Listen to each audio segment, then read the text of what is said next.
That's the main focus of what we do is improvements of cash, profit and doubling your business value.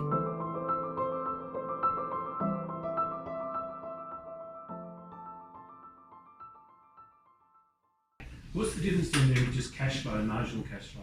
Or is it just... Cash flow is the actual movement of so cash. the operation rather than the actual... Exactly. A movement of cash in your bank account and your debt balances. So it's the actual movement over a period of time. Marginal cash flow is the difference between your gross profit and your working capital. So marginal cash flow is the amount of money that's left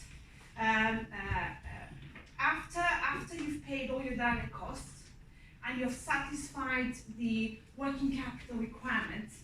So it's the money that's left that you then have to pay your overheads and retain profits or pocket your profits.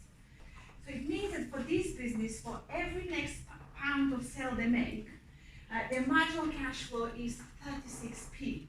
That means that this is a difference between your gross margin and your investment in working capital. We often neglect the working capital, the requirements of the working capital, and you see here that we need to invest to generate that sale, the next sale, but we are not always clear of how much we need to invest.